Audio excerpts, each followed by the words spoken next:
88.6 crore smartphone users, 35 lakh plus daily food orders, 1868 crore UPI transactions processed in May 2025 alone.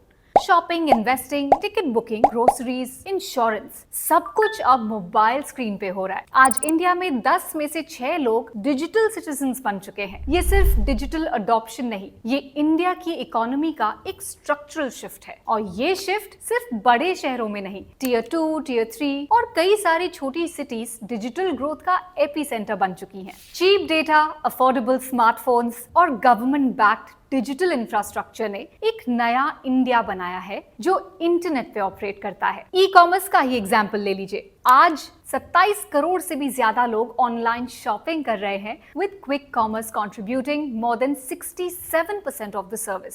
7 crore लोग online food delivery apps use करते हैं और रोजाना 35 लाख से ज्यादा मील्स डिलीवर होती हैं। 2023 में ऑनलाइन फूड डिलीवरी मार्केट का रेवेन्यू लगभग 2.75 लाख क्रॉस था। रेल टिकट्स की 83% और डोमेस्टिक एयर टिकट्स की 70% बुकिंग्स ऑनलाइन हो रही हैं। फाइनेंस पूरा डिजिटल हो गया है। डिजिटल लेंडिंग सेक्टर 2012 के कंपैरिजन में 39x ग्रो कर चुका है। स्टॉक ब्रोकिंग भी रैपिडली डिजिटाइज हो गई है। डिजिटल ब्रोकर्स का मार्केट शेयर 70% से 78% हो गया है सिर्फ 2 साल में। एंड यूपीआई सिर्फ मई 2025 में ही 1868 करोड़ ट्रांजैक्शंस प्रोसेस हुए हैं। ये सब सिग्नल्स एक चीज क्लियरली शो कर रहे हैं, इंडिया का इकोनॉमिक इंजन अब इंटरनेट लेड हो गया है। 26,000 करोड़ प्लस का एलोकेशन दिया गया है digital India, India AI mission, semiconductors और साइबर सिक्योरिटी जैसे लॉन्ग टर्म इनिशिएटिव्स में। और इन्हीं इंटरनेट फर्स्ट कंपनीज को ट्रैक करता है Nifty India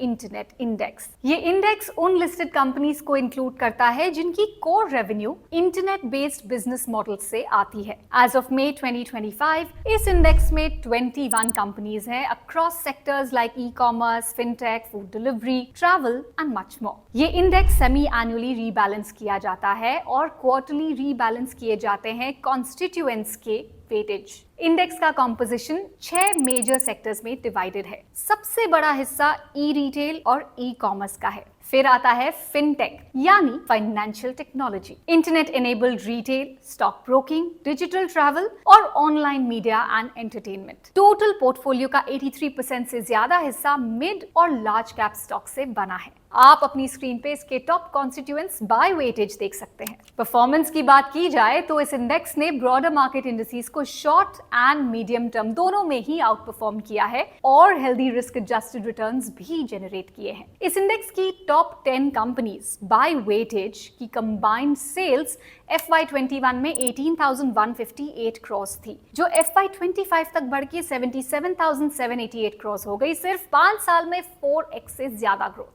and Nifty India internet index पे बेस्ड 2 स्कीम्स इंट्रोड्यूस की हैं ग्रो म्यूचुअल फंड ने, the Groww Nifty India internet ETF and the Groww Nifty India internet ETF FOF। ETF एक stock की तरह ट्रेड होता है, जिसका मतलब है कि आप इसे एक्सचेंजेस पर बाय और सेल कर सकते हैं और इसके लिए आपको डीमैट अकाउंट की जरूरत होती है। ये बेसिकली स्टॉक्स का एक बास्केट होता है जो एक्सचेंज पर ट्रेड होता है। अगर आप इंडिया के इंटरनेट लेड बिजनेसेस में इन्वेस्ट करना चाहते हैं बिना हर स्टॉक को इंडिविजुअली ट्रैक और ट्रेड किए, तो Groww Nifty India internet ETF आपके लिए एक ऑप्शन हो सकता है। अगर आप इंटरनेट थीम में इन्वेस्ट करना चाहते हैं through a mutual fund structure, तो Groww Nifty India internet ETF FOF एक ऑप्शन हो सकता है। This fund invest in the Groww Nifty India internet ETF। दोनों स्कीम्स के ही NFOs 27 जून तक ओपन है, so check them out. India की इंटरनेट इकोनॉमी के बारे में आपके क्या व्यूज हैं? Do tell us in the comment section.